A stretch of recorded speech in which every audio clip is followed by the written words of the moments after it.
Hello everyone. In my last video, I talked about my theory on how all the gods might unite against the Great Other by sending their champions to fight in the Great War. I talked about the old gods and how Bran might end up being the one to kill the Night King.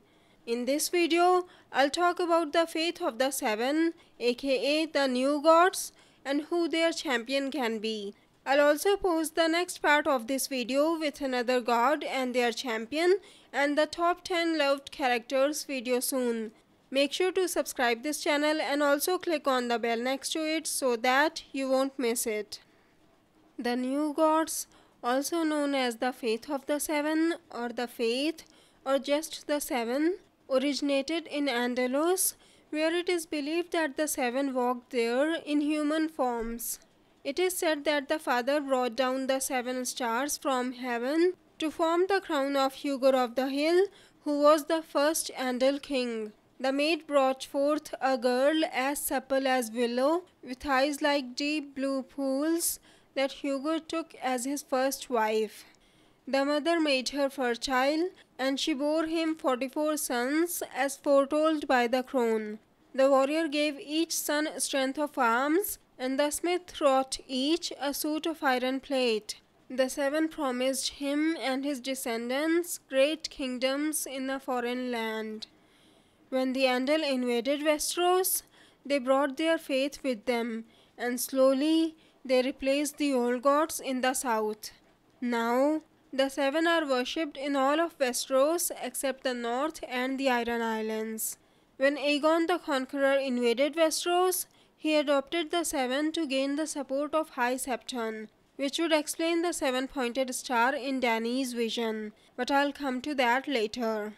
There have been faith militant uprisings after Aegon's death, which I already explained in my How Game of Thrones Will End video.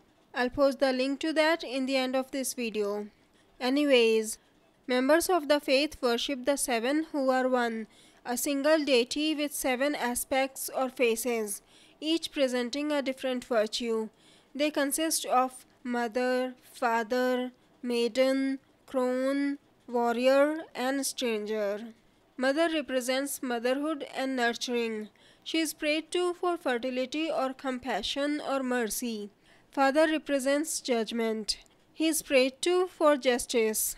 Maiden represents innocence and chastity. She is prayed to protect a maiden's virtue. Crone represents wisdom. She is prayed to for guidance. Smith represents crafts and labor. He is prayed to for strength. Warrior represents strength in battle.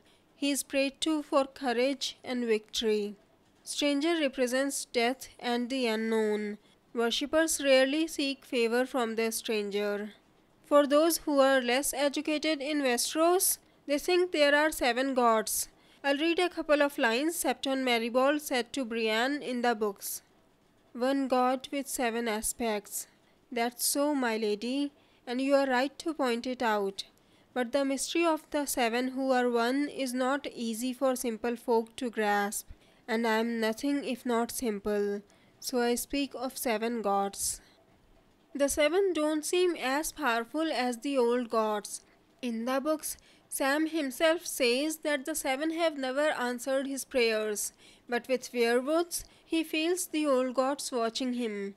I think the 7 are the second least powerful god in Westeros after the drowned god.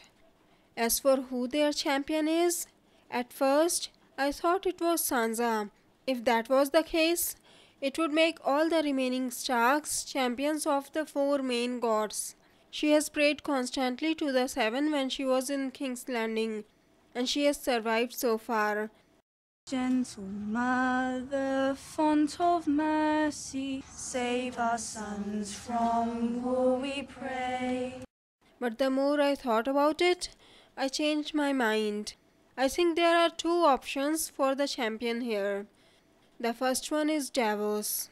In the books, right after the Battle of Blackwater Bay, Davos wakes up on the spears of the Merling King of Blackwater Bay. He was ready to die because his sons were dead too. He saw a ship passing by, but he wasn't certain that he wanted to live. But then He heard the mother's voice and thought that she has a task for him, and he decided to live. He shouted for the ship and it saved him. I'll read the lines from the books.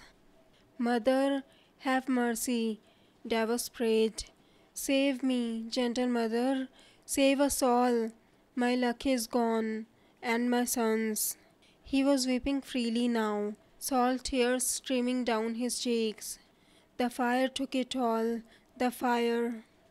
You called the fire, she whispered, her voice as faint as the sound of waves in a seashell, sad and soft.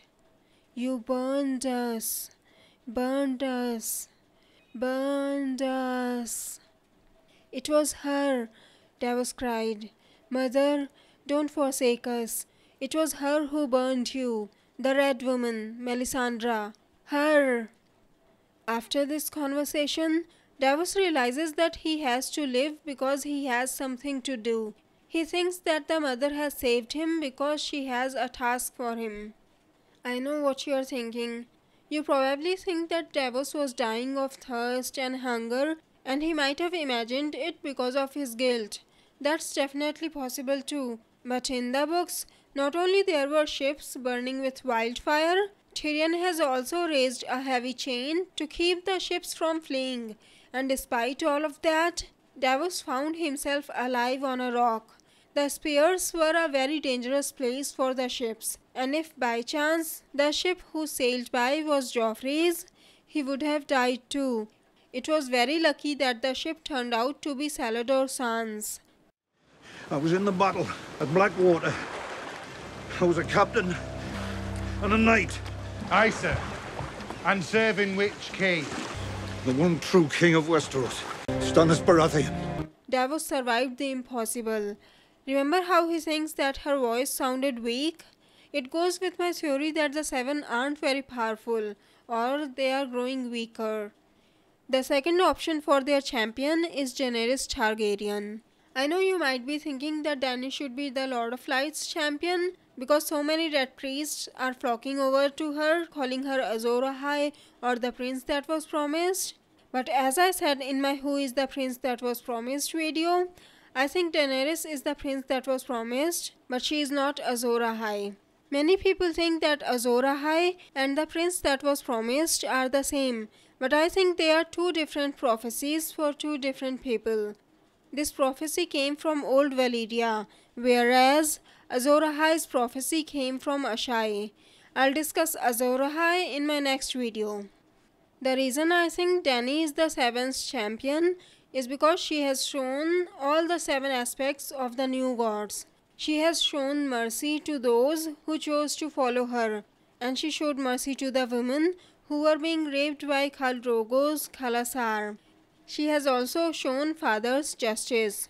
She was as innocent as the maiden once, and she showed the crone's wisdom when she figured out how to bring back the dragons. She also had the prophetic dreams which point to the crone. She has shown warriors' courage and Smith's strength, and she became the stranger for those who wronged innocent people. The Targaryen rulers were the followers of the 7 in Westeros. It's not hard to imagine that Dany will follow in their footsteps, especially if she wants the support of Westeros. Which brings me to her vision from the House of Undying. Dany saw in the vision that she steps in the throne room and there is a 7-pointed star behind the throne. And as we saw in the Long Walk trailer, now that Cersei is the queen, she has replaced the star with the Lannister lion. I think this dream means that Dany will win the Iron Throne, but before she could actually start ruling, she will have to go beyond the wall to fight in the Great War, where she might die. The snow and ashes falling could mean that Cersei might try to burn the Red Keep. I don't think Dany will risk Drogon's fire because of the wildfire beneath the Red Keep. Dany is not crazy like Cersei. What do you think? Anyways, it's time for the comment shoutout now.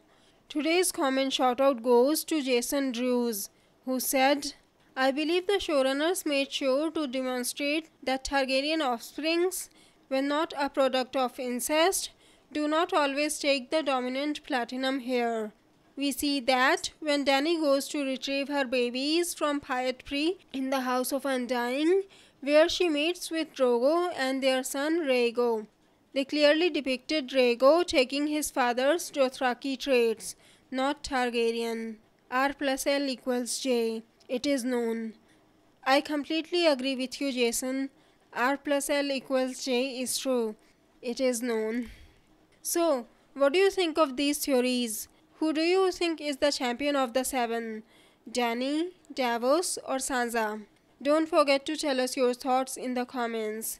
If you like this video, please click on the like button below, share the video, and subscribe to my channel. Have a great day. Bye bye. See you in my next video.